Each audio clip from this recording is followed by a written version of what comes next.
지난주 설교 제목이 뭐죠? 나는 세상의 빛이다. 이것만 기억해도 좀 훌륭한 성도들이 될 겁니다. 왜 그 얘기를 했죠? 세상의 빛이다.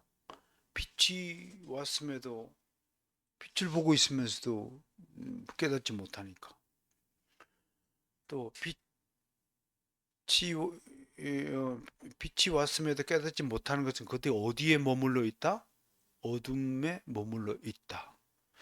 어둠에 머물러 있는 사람 특징이 뭐냐?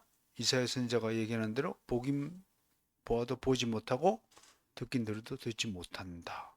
이게 이제 불신자들, 하나님의 영적인 빛을 받지 못한 사람들의 특징이다. 답답한 게 뭐예요? 영혼이 답답하다. 야, 속이 답답하다. 언제 그렇게 해요? 내 말귀 못 알아들으면 속이 답답해 안 해요? 답답해요. 주님께서 지금 진리를 선포하고 생명의 양식을 지금 먹이고자 탁 가는데 계속 남의 다리 긁는 소리만 하고 있는 거죠. 그런 바리새인들이 또 오늘도 주님 앞에 나타났어요. 근데 정말 놀라운 것은 이 다시 오늘 본문에서 나타난 바리새인들이 앞에 어떻게 했어요? 가늠한 여자들을 데리고 와서 예수님을 함정에 빠뜨리고자 시도했다가 들켜서 도망쳤잖아요. 그 보통 사람들 같으면 이 정도 되면 다시는 얼굴 들고 못 나타나이죠. 그렇죠? 어? 근데 참 뻔뻔해요. 그러니까 어둠에 속한 자들의 특징이 뭐냐면 체면 따위 없고 양심 따위 없고 부끄러움을 모른다. 부끄러움을 모른다라는 뜻으로 가진 사자성어가 뭐가 있어요? 후안무치. 얼굴이 하도 두꺼워서 이렇게 부끄러운 기색이 되면 사람들이 양심적인 사람들은 부끄럽다 그러면 얼굴에 뭐가 나타나요? 부끄러운 게 나타나 붉어져야 돼. 근데 얼굴이 두꺼워가지고 이게 안 나타난다가 이게 그 얼굴 피부가 두꺼운 사람을 조심합시다. 후한무치한 사람들. 왜? 또 시비 걸리고 나타났어요. 금방 갔다가 야 이번 전략이 실패했으면 새로운 거 없냐? 그래 또 나타난 거예요. 그렇게 해서 나타나서 뭐라고 뜯었냐면 오늘 주님 앞에 탁 이렇게 야 네가 너를 증거하니까 네 증거는 어? 참되지 않다. 오늘 이제 설교의 내용이 요 주제에 대해서 예수님이 어떻게 변정하고 또 그들을 설득하는가에 대해서 집중되고 있습니다. 자, 준비한 원고를 한번 보죠. 예수님께서 나는 세상의 빛이라 하셨을 때 바리새인들은 그 말씀의 참된 뜻을 이해하지 못했습니다. 빛의 하나님을 뜻하는 여호와 엘로임이란 말이 구약 성경에 수없이 등장하고 있으므로 그들은 이 말씀을 듣고 깨달아야 함에도 그들의 마음은 이미 어둠에 거하고 있기 때문에 자꾸 다른 곳으로 주된 관심사를 끌어내려고 시도합니다. 논점 흐리기, 물타기 뭐 이런 전략이라고 하죠. 마음이 이미 어둠에 거한다. 이것 가지고 불교의 주장을 한번 이야기해 봅시다. 불교는 일체유심조라고 그래요. 무슨 뜻인가요? 우리말로 마음먹기에 달렸다.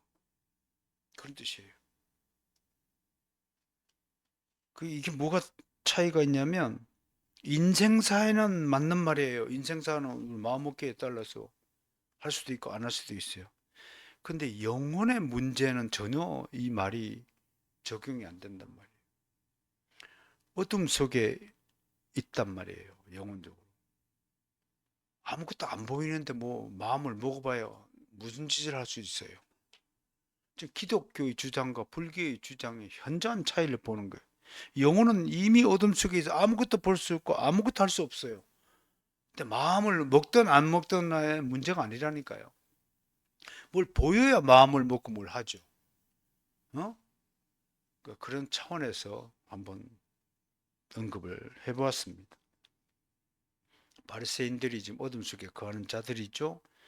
그러니까 바리새인들에게 주어진 현재의 상황은 어떻게 해서라도 예수를 모함하고 예수를 추종하는 많은 무리를 그에게서 떠나도록 하는 것이었습니다.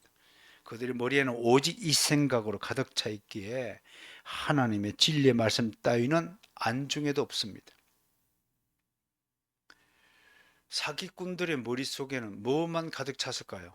어떻게 하면 저놈을 꼬시고 속여서 저는 주머니에 있는 돈을 내 주머니에 넣느냐, 그 생각밖에 없죠. 마치 게임에 푹 빠진 아이가 엄마의 부르는 소리를 의도적으로 회피하는 것 같습니다. 이런 것들 무슨 효과? 중독 효과래요. 어떤 것에 중독이 되면 다른 것에 대한 생각이 아예 사라지고 말죠. 마약에 중독이 되든 술에 중독이 되든 게임에 중독이 되든 한번 중독이 되면 쉽게 변하지 못해요. 지금 바리새인들은 예수 죽이기에 중독되어 있습니다. 오늘 본문에서 바리새인들이 다시 나타났습니다. 가늠한 여인 사건을 조작한 것에 다소 양심의 가책을 느끼고 급히 그 자리에서 사라졌던 그들이 예수님을 흠잡아 기어이 체포하기 위해 다시 나타난 것입니다. 뉴천지에 속한 성도들이 지금 이직거리를 하고 있어요. 전화상으로 내가 예의적으로 제가 그쪽과 만나서 대화할 그렇게 여유가 있는 사람은 아닙니다. 그리고 제발 정신 차리시고 올바른 복음을 믿고 살았으면 좋겠습니다. 점잖게 거절을 했으면 다시 전화하지 말아야 돼요. 근데 아마 그쪽에서 그렇게 지령을 내리는 것 같아요. 10번 찍어 안 넘어간 나무 없다라고 지령을 내리는 것 같아요. 계속 전화해요. 그들은 자신들의 목적을 달성하기 위해서 모든 수단과 방법을, 거짓된 방법을 동원해서라도 목적을 달성하는 것이 더 중요하다고 가르치는가 봅니다. 여러분, 이런 방식이 주님의 방식인가요? 사탄의 방식인가요? 간단해요. 내가 오늘 간단하게 비법을 깨달았어요. 아침에 기도하다가요. 주님에 속한 것인지 사탄에 속한 것인지를 보면 여러분들이 뭘 선택해야 될 것인지를 알게 됩니다. 그렇다고 오늘 김치찌개를 먹어야 될지 된장찌개를 먹어야 될지까지도 주님께서는 제한하지 않으십니다. 그 무한한 자유를 주셨습니다. 그러나 진리를 구분하고 무엇이 옳은 것인가 그런 것인가를 구분할 때는 반드시 이 기준을 가지고 한번 보시면 되겠습니다. 보통 사람 같으면 한번 시도한 일이 실패하면 조금의 시간적 여유를 두거나 포기합니다. 그러나 이들은 자신들의 실패에 대한 조금의 반성이나 후회 없이 속으로 분개하면서 다시 새로운 전략을 들고 예수님 앞으로 나타났습니다.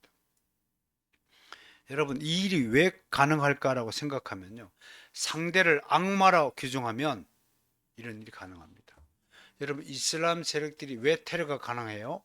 그들은 상대를 악마라고 규정하는 법을 어릴 때부터 배우게 됩니다. 여러분, 김일성주의자들이 왜 미쳐 날뛰나요? 왜 막 미사일을 쏘고 막 핵을 가지고 공갈 협박을 할까요? 상대를 악마라고 생각하기 때문에 그렇습니다. 참 놀라운 것은 유대인들이 예수님 들어 귀신 들린 자라고 공격하잖아요. 그때 예수님이 어떻게 공격합니까? 사탄이 어떻게 사탄의 나라를 공격하냐? 자기 편을 어떻게 공격하냐? 내가 귀신이면 사탄의 나라에 속한 자인데 악마니까 악마밖에 생각이 안 드는 거예요. 참 놀랍죠? 어떤 사상에 중독되거나 이념에 빠져들면 한번 시작한 악행을 멈추지 않는 거예요. 악행은 갈수록 가속도가 붙어요. 그래서 우리 속담에 어떤 말이 있죠? 바늘 도둑이 소도둑 되는 거예요. 두고 보세요. 지금 어떤 국회의원이 무슨 코인인가 사건 가지고 자기를 변명하기 시작하는데 점점 갈수록 어떤 일이 벌어지나요? 괜찮아. 그 정도 할 수 있는 일이잖아. 그래 놓고 어떻게 잡아 물어 뜯어요? 너는 똑바르냐? 항상 이 사람들의 이 마귀 속성들이 이런 거예요. 응? 나만 그랬냐? 너는 안 그랬냐? 국회의원은 돈 벌면 안 되냐? 이제 논리를 가지고 전개합니다. 너무 도덕도덕하지만 너는 도덕주의자냐? 너는 도덕주의 살았냐? 물고 늘어집니다. 이것이 주님이 가르치시는 방식이에요? 누가 가르친 방식이에요? 분명히 주님이 가르친 방식은 아닙니다. 바리새인들을 잘 보세요. 우리가 이런 요한복음 본문을 통해서 주님 앞에 나타나 주님을 죽이려고 주님을 어떻게든 함정에 빠지게 하여서 주님의 흠을 잡으려고 시도하는 바리새인들을 통해서 우리가 악인들의 수법들을 좀 배우셔야 된다. 그래서 뱀처럼 지혜롭게 살아야 한다. 양처럼 순전해야 되지만 때로는 뱀의 공격에 대해서는 아주 지혜롭게 판단하고 생각하여서 살아야 대처해야 된다. 그렇다고 저들이 악한 수법으로 덤벼든다고 우리들은 악한 수법을 꼭 같이 이에는 이 눈에는 눈식으로 보복하는 것이 아니다. 적절하게 하나님의 진리의 말씀으로 저들을 물리칠 수 있어야 한다. 그래서 금보다도 하나님의 말씀 한마디가 훨씬 더 위력이 있는 겁니다. 귀신들이 정말로 무서워하는 것은 핵폭탄 공격이 아니라 하나님의 말씀 한마디에 귀신들이 벌벌벌벌 떠는 것입니다. 목사? 인간적으로 보면 별거 아니에요. 목사가 뭐 싸움질을 잘해요. 특별한 비법이 있는 사람도 아니에요. 근데 귀신들이 왜 목사를 두려워할까요? 그럼 하나님 말씀으로 무장되어 있기 때문에 두려워하는 거예요. 그리고 또 거꾸로 난 여러분들에게 묻고 싶어요. 인간 우리 안에 존재하는 두려움을 무엇으로 없앨 수 있을까요? 어떻게 폴리카본 화행을 당하는 순간에 하나님을 찬송하면서 죽을 수 있을까요? 보통 사람들은 상상할 수 없다고 얘기합니다. 왜? 나의 능력으로는 도저히 그런 일을 감당할 수 없다고 생각합니다. 그게 보통 사람들의 상식이에요. 그런데 어떻게 그런 일들을 감당했다고 기록에 남겨져 있을까요? 저스틴은 어떻게 해서 순교했을까요? 어떻게 주님의 진리를 변호해서 순교했을까요? 주기철 목사님은 어떻게 순교 그렇게 했었을까요? 나 같으면 가능할까요? 라고 물어봐야 됩니다. 근데 그게 어떻게 가능할까요? 하나님 말씀의 능력을 덧입은 자에게 주어지는 능력인 것입니다. 하나님의 말씀으로 무장한 사람들에는 어떤 사탄의 귀신의 공격이 와도 눈 하나 깜짝하지 않은 담력이 생긴 것입니다. 그건 내가 만든 것이 아니라 하나님이 주신 능력이라는 사실을 저는 믿고자 합니다. 여러분들도 믿으시길 바랍니다. 그래서 두려워하지 않기를 바랍니다. 내 인생이 어떻게 뭐 좀 잘못될까? 내가 잘못되면 뭐 내 새끼들 어떻게 먹고 살까 하는 따위의 그런 사소한 염려에서 벗어나라고 내가 지금 하나님의 말씀의 능력을 소개하는 것입니다. 자, 오늘 예수님에게 다시 나타난 바리새인들이 대뜸 예수님을 향해서 뭐라고 떠드나요? 네 증언은 참되지 않다라고 공박합니다. 그것은 주님에게 참으로 무리한 행동이죠. 그들은 빛이신 주님에게 감히 반항하였습니다. 그들은 거룩하고 순결한 주님의 광채를 애써 외면하고 그 빛을 소멸시키고자 했습니다. 고의적으로 행하는 범죄죠. 이걸 무슨 범죄? 고범죄. 하나님이 제일 싫어하는 범죄가 고범죄입니다. 알고서도 범하는 죄. 의도적으로 상대방을 거꾸로 떨기 위해서 함정 만들어 놓고 시험에 걸리게 하고 유혹에 올무를 쳐놓고 덮어 씌우는 죄. 정말 악랄한 죄악이죠. 뉴스를 안 봤으면 좋겠어요. 핸드폰 네이버를 뜨면 날씨라도 알려고 또 네이버 검색을 해야 되는데 자동적으로 눈에 보여요. 아무튼 더러운 꼬라지들을 눈으로 보고 해야 돼요. 정치가 뭐길래 저렇게 더러운 말들 듣고 살아야 할까?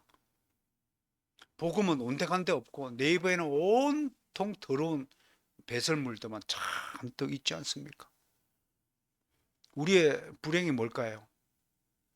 이 세상에 속한 그리스도인들의 불행이 뭘까요? 그런 뉴스를 어쩔 수 없이 보고 살아야 된다는 속쓰림이 여기 있지 않습니까?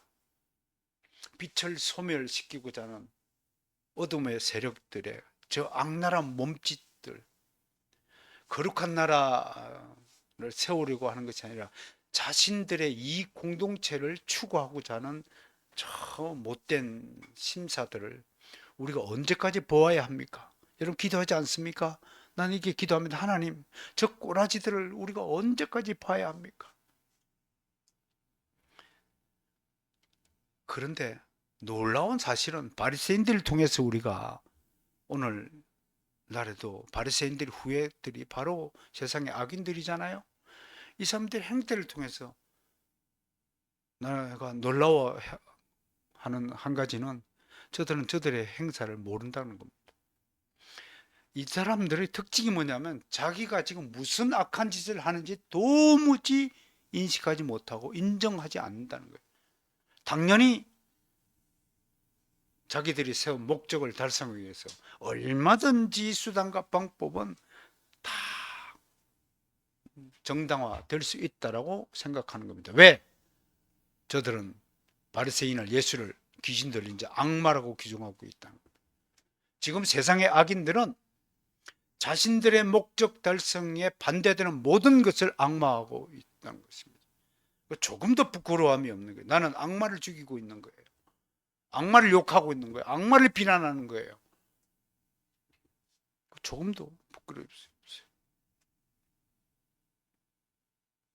빛을 소멸시키고자 하고 있는 바리새인들입니다.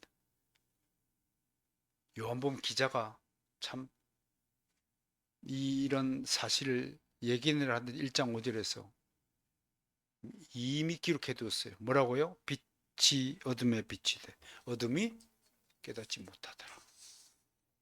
참 위대한 선언인 것 같아요. 자, 주님은 항상 이런 반론에 대해서 변론하십니다. 변정하십니다. 간단하죠. 14절 보니까 이렇게 되어 있어요. 두 가지 변론인데 하나는 내가 나를 위해 증언해도 내 증언은 참되다.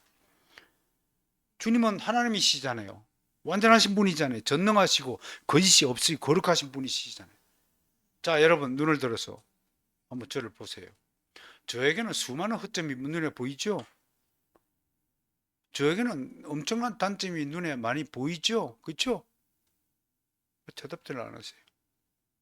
그런데 여러분, 저한테는 많은 허점.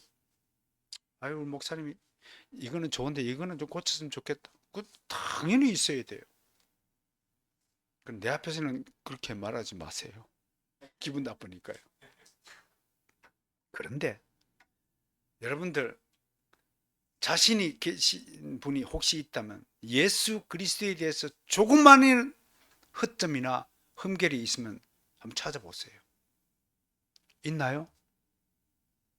죄 없으신 분이 우리 죄를 갚아주셨어요. 흠없는 어린 양의 제물이 되셨다고 성경은 증언해요. 예수님의 언행 중에서 그 어떤 곳에서도 흠을 찾을 수가 없습니다.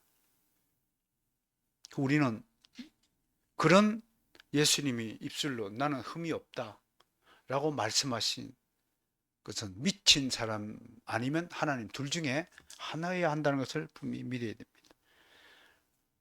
그렇게 나는 흠이 없다, 나 정우는 참되다라고 하신 그 이유를 두 번째로 제시합니다. 그게 뭐예요? 나는 어디서 오며 어디로 가는 것을 알지만 너희는 모른다. 라고 근거를 대십니다. 왜 하나님이시고 주님이 하신 말씀, 하신 증언들은 거짓이 없고 오직 참되다라고 할 수 있느냐? 나는 어디서 와서 어디로 가는지 안다. 굉장히 중요한 부분입니다, 여러분. 내가 늘 여러분 앞에 자주 반복해서 말씀하는 것이 그리스도인과 세상 사람들의 차이가 뭐라고요? 그리스도인은 나의 출생의 기원을 알게 되었습니다. 우리 가운데 누구도 예수 그리스도를 믿기 전에는 나의 출생, 내가 어디로부터 온 것에 대해 생각한 사람 아무도 없습니다. 하나님께서 어느 날 갑자기 믿음을 주셨더니 창세기 1장 1절이 눈에 들어오기 시작합니다. 태초에 하나님이 천지를 만드셨느니라. 아, 나를 만드신 네가 있구나. 그래서 나는 하나님으로부터 나온 하나님의 백성이었다는 사실을 알게 되는 겁니다. 당연히 하나님의 백성이 갈 곳이 어디입니까? 하나님 나라로 가는 겁니다. 이게 발견되어진 거예요. 이게 깨달아진 거예요. 그래서 이런 사람을 그리스도인, 깨달은 사람, 진짜 깨달은 사람이 뭐냐? 그리스도인이라는 겁니다. 근데 세상 사람들은 여기에 관심이 있나요? 전혀. 왜? 어둠 속에 그에 있으니까 내가 어디에서 왔고 어디에 서 있고 어디로 가는지가 보이지도 않고 들리지도 않고 생각나지도 않아요. 어둠 속에서 그냥 숨쉬고 사는 뿐이에요. 굉장히 중요한 지적입니다. 이런 지식은 하나님이 아니면 그 누구도 모른다는 뜻입니다. 하나님에 의해서 계시받은 자가 아니면 절대로 이 궁극적인 지식은 가질 수 없다는 것을 예수님이 지금 말씀하시는 겁니다. 그런데 지금 문제가 하나 있어요. 예수님의 이 주장은 5장에서의 주장과 얼핏 보기에는 배치가 돼요. 5장을 한번 이따가 돌아가 볼 텐데요. 일단은 5장 31절에서 오늘은 내 증언은 참되다 그랬어요. 근데 5장 31절에서는 내가 만일 나를 위하여 증언하면 내 증언은 참되지 아니하다라고 말씀하신 바가 있어요. 바리새인들이 이걸 가지고 집요하게 좀 파고드는 거예요. 아니 앞에는 내 증언은 참되지 아니하다. 나를 위해서 내가 나를 위해서 증언하면 그건 증언 참되지 않는데 오늘은 내가 나를 위해 증언해도 내 증언은 참되다고 하니 이 두 가지 모순을 어떻게 해결해야 되는 겁니까? 그 난제가 있는 거예요. 우리는 이런 부분에 대해서 고민해야 돼요. 이게 정말 모순된 것인지 이게 같은 이야기인지 해야 됩니다. 알다시피 요한복음 5장은 예수 그리스도의 신성에 대한 5가지 증거를 제시하는 장으로 부분으로 유명합니다. 5장 33절 35절에서 세례 요한의 증거를 듭니다. 예수는 하나님이시다. 세례 요한이 증거합니다. 36절 37절에 아버지 하나님이 직접 증거한다고 그랬습니다. 한 번씩 5장으로 다시 한번 되돌아가 보겠습니다. 맞는 말인지 보겠습니다. 3절부터 예수를 믿게 하는 증언을 기록하고 있습니다. 예수님이 이렇게 얘기합니다. 내가 아무것도 스스로 할 수 없노라. 듣는 대로 심판하노니 나는 나의 뜻대로 하려 하지 않고 나를 보내신 이의 뜻대로 하려 함으로 내 심판은 어렵다. 31절 내가 만일 나를 위하여 증언하면 내 증언은 참되지 않아도 나를 위하여 증거하는 사람이 따로 있다. 외부에서. 그게 뭐냐면 세례 요한의 증거가 있다고. 33절 너희가 요한에게 사람을 요한의 진리에 대해 증언하였느니라. 그러나 사람에게서 증언을 취하지 아니하느라. 그러시면서 38절 보세요. 그 말씀이 너희 속에 거하지 아니하는 이는 그가 보내신 이를 믿지 않음이라. 너희가 성경에서 37절이군요. 나를 보내신 아버지께서 친히 나를 증거한다. 두 번째 증언을 대요. 세 번째 주님 자신의 역사를 통하여 증거해요. 네 번째는 38절과 47절에서 그리스도에 관한 성경의 증거들을 제시합니다. 그리고 46절과 47절에서 이스라엘 사람들이 믿고 있는 모세가 자기 자신을 증언했다라고 소개합니다. 주님에 대한 이 모든 증언과 증거들은 모두 그리스도의 신석, 즉 예수님이 하나님의 아들 되심에 대한 완벽한 증거들입니다. 저는 이 사실을 조금도 의심하지 않습니다. 아버지께서 친히 예수 그리스도가 아들이라고 증언하였습니다. 영감을 받아 기록한 성경이 그리스도의 절대적인 신성을 증언하고 있습니다. 주님은 자신과 아버지의 관계에 대해서 자신은 아버지의 이름으로 이곳에 왔다고 주장했습니다. 이 말씀과 오늘 8장의 말씀을 종합해 보면 이런 얘기입니다. 아버지가 없이 내가 나를 위하여 증언했다면 내 증언은 가짜다. 그러나 아버지와 함께 있으므로 아버지와 나는 하나이기 때문에 내가 나를 위하여 증언하는 것은 참된 것이다. 5장 31절 말씀은 아버지 없이 내가 나를 말을 증언했다면 그 증언은 참되지 않은 것이다. 그러나 나는 아버지와 함께 하지 않은 적이 단 한순간도 없다. 아버지와 나는 하나이기 때문이다 라고 해석하면 정확하게 맞아 떨어지는 해석이 됩니다. 여기 시비 걸 사람이 없어야 됩니다. 자유주의 신학자 빼고는요. 항상 자유주의자들은 이런 것을 집요하게 팔을 때 이게 모순이다. 그 서로 다른 기자가 다른 기록자가 기록한 것임을 반증하는 것이다 이렇게 공격하지만 전혀 근거가 없는 주장이라는 사실입니다. 이렇게 명백함에도 불구하고 지금도 주님의 신성에 대해 의문을 가지고 의심하는 자들이 많습니다. 그래서 제가 신약 성경에 있는 예수 그리스도의 신성을 증거하는 10대 증인들을 따로 뽑아 보았습니다.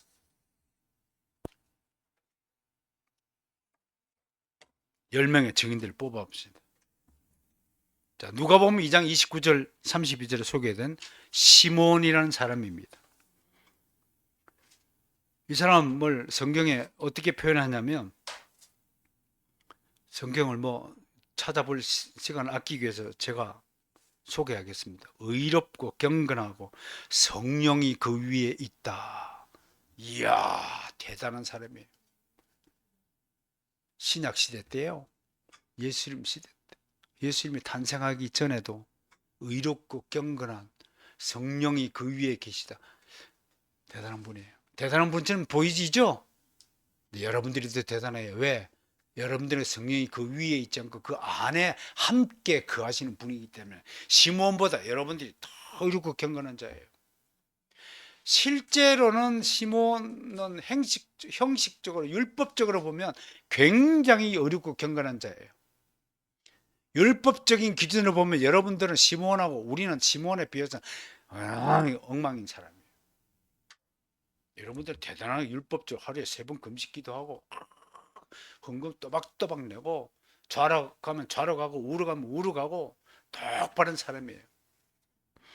그러나 하나님은 신약시대에 여러분들을 더 위대한 사람으로 봅니다. 여러분들이 더 어렵다고 칭해 주십니다.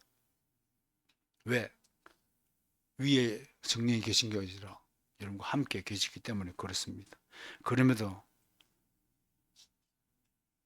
그는 시몬은 마리아에게 이스라엘의 흥망성쇠를 가진 자가 태어난다. 그는 비방을 받는 표적이 될 것이다. 그러나 그의 말은 칼이 마음을 찌르듯 할 것이다 고 얘기를 합니다. 그리스도의 출현을 시몬의 입술을 통해서 하나님은 나타냈습니다. 두 번째 소개는 안나입니다. 참 사연을 듣고 보니 정말 불쌍한 여인이었습니다. 결혼을 했는데 7년 만에 남편이 죽어버리고 과부가 되었습니다. 한 20살 때 과부가 되었다고 치면 일찍 결혼했으면 지금 나이가 몇 살이면 84세입니다. 거의 60년을 지금 과부로 지내고 있는 불쌍한 여인입니다. 그런데 이 여인의 신앙 상태를 보세요. 또 안나랑 비교하면 우리는 엉망진창입니다. 뭐라고 성경이 소개하느냐면 주야로 금식하고 기도했다. 주야로 금식하고 기도했대요. 점심 못 먹었나 봅니다. 주야로. 우리는 하루 3끼뿐만 아니라 얼마나 많이 먹습니까? 내가 나를 보다 한 10끼는 먹는 것 같아. 그러니 안나에 비하면 아무것도 아니죠. 이런 사람이 모든 사람에게 대해서 그리스도를 말하더라. 하기야 인간적으로 보면 60년 동안 과부로 지냈으니까 생각하고 말할 게 뭐가 있나요? 오직 주밖에 없을 것 같아. 주가 나의 신랑이요, 주가 나의 생활이고 삶이고 생명이니까 오직 언제나 서나 예수 그리스도에 대해서 말하는 거예요. 메시아가 오신다, 금방 나타난다, 아기로 마리아의 몸을 태어날 것이다. 야, 하나님 나라에서 시몬과 안나는 위대한 그리스도의 증언자로 높이 칭송받을 것임을 저는 명확하게 합니다. 세례 요한, 예수님의 신성을 증언한 자 중에서, 인간 중에서 가장 위대한 증언은 세례 요한의 증언입니다. 특히 저는 3장 31절부터 36절에서 언급한 세례 요한의 증언이 정말 위대한 증언이라고 생각합니다. 그 내용을 3가지로 정리하면 이것입니다. 첫 번째, 예수 그리스도는 위로부터 오신다. 우리는 다 어디서 나요? 땅에서 나죠. 아래에서 나죠. 그런데 갑자기 세례 요한이 위로부터 오시는 이가 있다라고 증언합니다. 그건 우리의 출생과는 완전히 다른 신적 기원을 증언하는 것이죠. 두 번째, 하나님께서 보내신 사람이다. 그러므로 하나님께서 보내신 이는 하나님의 말씀을 한다. 그리고 그 다음 증언이 위대한 증언입니다. 이 아들을 믿는 자에게 영생이 주어진다. 그게 세례 요한의 증언입니다. 얼마나 위대한 증언인가요? 시몬과 안나는 감히 상상조차 할 수 없는 새로운 신적 차원의 증언입니다. 그 외에 수가성 여인, 야곱의 우물가에서 만난 수가성 여인도 갑자기 무슨 믿음이 생겼는지, 이 사람이 그리스도가 아니냐? 여러분, 이 볼품없는, 정말 다른 사람들이 우물가에서 물을 기를 때는 부끄러워서 나타나지 못하고 다른 사람들이 다 낮잠 사는 그 시간을 이용해서 몰래 우물물에 물을 기르러 왔던 이 여인이 언제부터 예수 그리스도에 대한 생각, 사모하는 마음을 가지게 된지 모르지만 평상시에 예수 그리스도를 생각했기 때문에 이 말이 툭 튀어나오는 거예요. 이는 그리스도다. 내가 그리스도를 만났다. 동네 사람들아 와서 보라. 이 여인의 이 강력한 선언에 따라서 수가성 마을 사람들이 전부 야곱의 우물가로 찾아와서 예수님을 만나서 복음을 전해 들었더라고 요한복음이 기록하고 있습니다. 그 다음 요한복음 9장 17절에 소경, 날 때부터 눈먼 자를 예수님이 눈뜨게 했어요. 바리새인들 못 믿으니까. 소경이 뭐라고 대답해요? 고백해요. 아니, 이 사람이 하나님께로 오지 않아 하였다면 어떻게 눈먼 자를 눈뜨게 할 수 있습니까? 당신은 태초부터 눈먼 자를 눈뜨게 했다는 사실을 들어보셨습니까? 라고 바리새인들이 반문하고 있잖아요. 그 다음에 여러 분이 있잖아요. 스데반도 있고 바울도 있고 선지자들, 제자들 있지만 마지막 계시록 2장 13절에 마지막 증인이 하나 등장해요. 여러분들 잘 모르실 것 같아서 일부러 소개하는데 바로 안디바예요. 버가모 교회에 충성된 증인으로 등장합니다. 계시록 기자는 이렇게 기록하고 있습니다. 그에 대해서 사탄에게 죽임을 당할 때도 믿음을 저버리지 않은 충성된 증인이다. 저도 안디바에 대해서 평소에 그렇게 생각한 사람은 아니에요. 근데 이 말씀을 준비하면서 안디바와 함께 잠깐 기도했습니다. 주님, 저 같은 자도 죽임을 당할 때 믿음을 저버리지 않도록 지켜 주옵소서. 안디바와 함께 드린 기도였습니다. 주님은 이런 명확한 사실을 다시 단호한 어조로 확실하게 선언하십니다. 여러분, 오늘 이 신선한 증인들을 통해서 여러분들도 예수 그리스도가 하나님의 아들이 되심을 확신하게 믿으시길 바랍니다. 흔들리지 마시길 바랍니다. 왜 흔들리느냐? 주님이 이렇게 지적해서 너희는 육체를 따라 판단하기 때문이다. 그러니까 나는 아무도 판단하지 않는다. 나는 육체를 따라서는 아무도 판단하지 않는다. 아트 핑크가 이 말씀에 대해서 이렇게 소개하며 해설합니다. 하나는 너희는 너희가 보는 것에 따라 내 주장을 판단하고 있다. 너희는 겉모습을 따라 판단한다. 내가 죄 있는 육체의 모양을 하고 있기 때문에 죄인으로서 내가 세상의 빛이 될 수 없다고 판단한다. 그러나 나는 겉모습을 따라 판단하지 않는다. 제발 여러분 겉모습에 따라서 사람 낮다 올렸다 하지 마시기 바랍니다. 그냥 본질을 보세요. 저 벌품은 자를 위해서도 주님께서 목숨값을 지불하시고 구원하신 주의 백성이라는 사실을 잊지 마시고, 특히 개혁교회 한다시고 보험주의 교회 성도들을 안타까워하고 더 높은 진리의 세계로 이끌어야 되는 당위성은 가져야 되지만 그들 무시하거나 멸시하면 안 됩니다. 그들 사랑하는 마음으로 이끌어야 됩니다. 정말 존중하고 사랑하는 마음으로 개혁교회를 소개하고 함께 신앙생활을 하자고 고민해야 될 것입니다. 그렇지 않으면 교만입니다. 두 번째, 주님은 육체를 가진 존재는 올바른 판단을 할 수 있다 없다? 없다는 것을 주지시킨 것입니다. 그는 세상의 원리를 받아들이고 세속적인 논리를 따라 판단합니다. 그런 잣대로 주님의 신적인 특성을 파악하려 하는 것 자체가 교만입니다. 나는 아무도 판단하지 않는다는 주님의 이 말씀의 의미는 단순합니다. 육체, 즉 인간이 가진 이성적인 잣대로는 주님의 신적인 사역을 올바로 평가할 수 없다는 것입니다. 이성적인 능력의 한계를 절감해야 합니다. 16절은 오늘 말씀의 백미입니다. 내 판단은 참되다는 것입니다. 여기는 하나의 단서가 붙습니다. 주님은 쓸데없이 육체를 따라 판단하지 않지만 설사 주님이 육체를 따라 판단한다 해도 주님의 판단은 참된다고 하는 것입니다. 사람들은 모두 세속적 원리에 따라 판단하지만 주님은 그런 기준으로 어떤 것이라도 판단하지 않으십니다. 주님의 판단은 아버지 하나님의 판단입니다. 주님의 무엇을 판단하고 결정하고 선언하면 그 모든 것은 아버지 하나님과 동일한 것이 됩니다. 왜냐하면 주님은 하나님이시기 때문에 그렇습니다. 주님과 아버지 하나님 하나입니다. 여기서 우리가 깨달아야 될 것은 모든 일에는 기준이 있어야 된다는 겁니다. 원칙이 세워져야 한다는 것입니다. 그리스도인의 모든 기준은 어디에 있습니까? 하나님의 말씀이 성경에 있습니다. 그래서 성경이 가려면 가고 멈춰라 멈춰야 됩니다.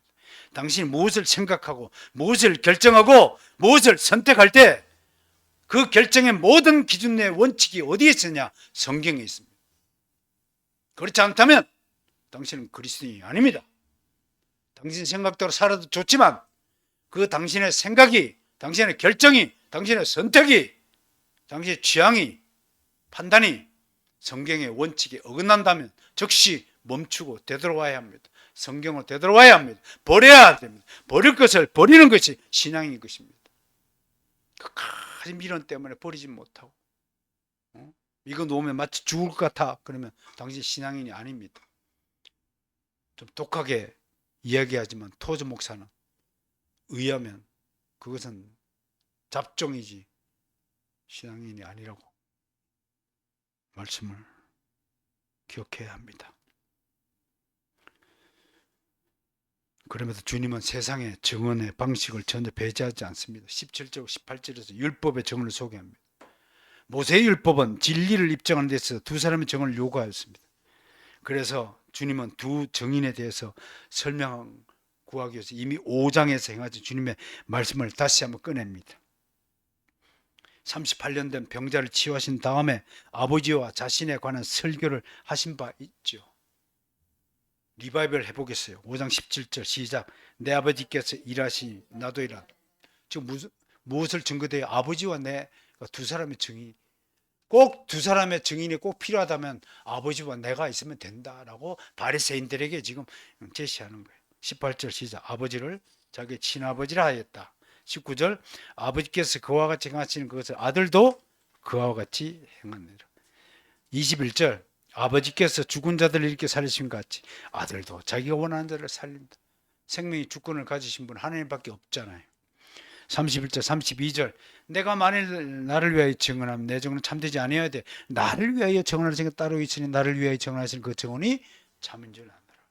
39절 너희가 성경에서 영생을 얻는 줄 생각하고 성경을 연구하거니와 이 성경이 곧 내게 대하여 증언하는 것이니라.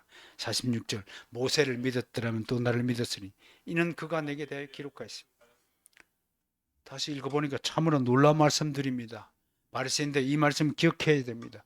자칭 율법 전문가들이잖아요. 율법을 그렇게 읽고 암송하고 했다고 자랑하면서 율법대로 산다고 자랑하는 네가 이런 말씀을 기억하지 못한다면 가짜 율법학자죠. 주님은 분명히 두 증인 아버지와 아들 소개하였습니다. 19절 보세요. 바리새인들이 그런데 뭐라고 항변하고 있습니까? 두 증인이라고? 네 아버지가 어디 있느냐? 데리고 오라 이겁니다. 너는 그 아들이니까 우리 눈앞에 있다. 근데 네 아버지는 어디 있느냐? 참으로 슬픈 현장입니다. 만약 이 장면을 연극 무대에 올렸다면 많은 관객이 안타까운 탄성을 지르겠습니다. 조금만 눈을 돌려 지금까지 주님이 행하신 기적과 표적과 구속을 위한 사역들과 말씀들을 살펴보면 누구라도 주님이 하늘에서 오신 하나님의 아들임의 메시아임을 믿고 알게 될 것입니다. 무엇보다도 바리새인들이 주님을 향해 네 아버지가 어디 있냐 질문하기 전에 저는 이렇게 생각해요. 제가 이 말씀을 준비하면서 이 구절을 삽입했습니다. 야, 니들 아버지는 아브라함이라며 그렇게 존경하는 아브라함은 어디 있느냐라고 묻고 싶은 거예요. 바리새인들이 예수님 앞에 와서 네 아버지가 어디 있냐고 묻기 전에 그들은 그들 스스로에게 우리 아버지 아브라함은 어디 있냐라고 물어봤어야 됩니다. 이제 20절의 말씀을 끝으로 오늘 이야기를 정리하겠습니다. 20절에서 우리는 세 가지 사실을 알게 됩니다. 첫째, 오늘 이 말씀은 성전에서 바리새인들을 가르치시는 말씀입니다. 여러분 이거 아주 굉장히 중요한 대목입니다. 바리새인이 누굽니까? 예수님을 좀 죽이려고 찾아온 사람이에요. 자기를 죽이려고 하는 원수들을 끝까지 회심시키기 위해서 말씀 하나를 전혀 혈기를 내지 않으시고 전혀 분노하지 않고 전혀 거절이나 반박하지 않고 타박타박 진리의 말씀으로 가르치신 말씀이라는 사실을 우리는 알아야 됩니다. 두 번째, 장소가 어디냐면 헌금함 앞이라고 하는 겁니다. 당시 헌금은 성전의 여인의 뜰에 위치한 것입니다. 아마 가늠한 여인을 잡아온 것도 이 장소일 것이라고 우리는 충분히 추정할 수 있습니다. 이 장소에는 헌물을 받기 위해서 노새로 만든 헌금함 13개가 놓여 있었다고 합니다. 왜 헌금함 앞에서 했을까요? 바리새인들이 탐욕을 상징하는 곳에서 예수님이 바리새인들을 회심시키기 위해서 가르친 말씀이라고 할 것입니다. 마지막으로 20절의 기록은 산헤드린 공회에서 예수님을 체포하라고 명령했으나 주님을 잡으려고 하는 사람이 없었다는 말씀으로 오늘 본문의 말씀을 마감하고 있습니다. 지난번에도 우리는 이 구절에 대해서 이미 설명을 한 바가 있습니다. 왜 잡지 못했을까요? 하나님에 의해 그런 일이 제지되고 허용되지 않았다는 것입니다. 때나 시간이라는 헬라어가 세 가지가 있어요. 한번 소개했지만 하나는 카이로스, 그 다음에 하나는 크레노스고요. 그 중간에 호라라는 게 있습니다. 보통은 하나님의 시간과 인간의 시간 이렇게 설명하지만 그것은 단순한 이해를 돕기 위해서 설명한 거지만 좀 더 신학적인 의미로 호라를 설명하자면 호라는 지정된 시간을 말합니다. 그 지정된 시간이 하나님과 함께 하면 카이로스가 되고요. 사람의 뜻으로 하게 되면 크레노스가 된다라고 이해하면 금방 이해가 될 것 같습니다. 예수님이 체포될 시간 호라는 하나님에 의해서 정해져 있습니다. 근데 그 정해진 시간을 하나님께 순종하고 하나님의 때에서 맞추게 되면 카이로스의 역사가 일어나는 겁니다. 근데 바리새인들이 그 하나님의 지정된 호라를 무시하고 자신들의 뜻 시간에 맞춰서 예수님을 잡으려고 하는 것이 허용되지 않는다고 하는 것입니다. 우리에게도 2025년 3월 1일자 호라가 지정되어 있습니다. 이 호라를 우리의 힘으로 이루고자 하면 우리는 실패할 것입니다. 마스터스가 공식적으로 출범하는 그 시간은 하나님의 뜻과 계획에 의한 호라가 된다면 우리는 성공할 것입니다. 무엇보다도 중요한 것은 우리 주님은 이 모든 것을 다 알고 계시면서 오직 아버지의 뜻과 계획에 자발적으로 순종하시며 자신에게 주어진 구속 사역을 하나씩 담당하고 계신다는 것입니다. 오늘 우리가 이 점을 통해 반드시 다짐하고 분명한 지식을 가져야 할 것은 나에게도 하나님이 정하시고 원하신 뜻과 계획이 계시다는 것을 믿으셔야 되는 것입니다. 나 한 사람의 개인 인생에도 하나님이 지정해도 호라의 시간이 있다는 것입니다. 그것을 순종으로 가면 하나님의 위대한 카이로스 역사 일어날 것임을 믿으시길 바랍니다. 불순종하면 계속 어둠의 역사가 나타날 것입니다. 고생길이 훤해지게 될 것입니다. 정말 가슴에 손 얹고 여러분, 내가 내 인생에 왜 이렇게 굴곡이 많고 계속 내가 원치 않은 불행한 일들이 파도처럼 썰물처럼 계속 밀려들까? 근데 이건 간단합니다. 하나님의 뜻과 계획에 온전히 순종하지 않기 때문에 그렇습니다. 내 뜻대로, 내 생각대로, 내 인생 내 거니까 내 방식대로 살고자 하기 때문에 당연히 고생해야 합니다. 왜? 완전하시고 무한하신 하나님의 방식을 버리고 불완전하고 유한한 내 인생대로 살고자 하기 때문에 그렇다는 것을 믿으셔야 됩니다. 사랑하는 성도 여러분, 우리 성도들만큼은, 우리 교회만큼은 하나님의 뜻과 계획에 순종하는 인생이 되기를 축복합니다. 다음 한 7월달, 6월달까지 안목을 선정도서하면 다음 7월달에 소개할 선정도서가 제럴드 시츠 하나님의 뜻입니다. 제가 지금 먼저 읽고 있습니다. 제가 읽지 않은 책을 소개한 법은 없죠. 읽고 소개합니다. 하나님 뜻이 뭐냐? 첫 번째, 우리가 주의를 줍니다. 제발 하나님의 뜻이 뭔가를 알려고 하지 마라. 그건 점쟁이가 하는 짓이다. 이렇게 얘기합니다. 성경에는 미래에 네가 무엇을 할 것에 대해서는 침묵하지만 오늘 지금 네가 당장 무엇을 해야 될 것을 가르치고 있는 것이 성경이다. 그러면 하나님의 뜻을 알려고 하지 말고 하나님의 뜻을 지금 이 순간에 행하라. 너에게 주어진 것을 행하라. 그것이 하나님의 뜻이라고 얘기합니다. 하나님은 지금 네가 하나님 앞에서 어떤 몸가짐을 하고 있느냐, 너 집안에서 어떤 몸가짐을 하고 하나님을 대하고 있느냐, 집에만 가면 그냥 세상 사람들과 별다른 없이 그렇게 몸가짐을 가지고 있다면 너는 가짜다. 너는 정말 보이지 않는 곳에서, 사람들이 보이지 않는 곳에서 몸가짐을 엉망으로 하는 너는 가짜일 수밖에 없다. 하나님 지금 당신의 몸가짐을 보고 계신다. 언제나 그리스도인은 하나님 앞에 서 있다는 것을 기억하며 살아야 할 것이다. 이것이 하나님의 뜻이다 라고 말합니다. 내일 네가 어디로 가야 될지, 무엇을 결정해야 될지 알려고 하지 마라. 이미 하나님은 너에게 모든 뜻과 계획을 가지고 계시다 라는 것을 우리가 소개하고 있습니다. 지금 당신을 하나님이 지켜보고 계심을 믿고 언제 어디서나 경건한 그리스도인의 자세를 유지하시길 바랍니다. 이것이 바로 신학적으로 그 유명한 코람데오라는 것입니다. 따랐습니다. 코람데오.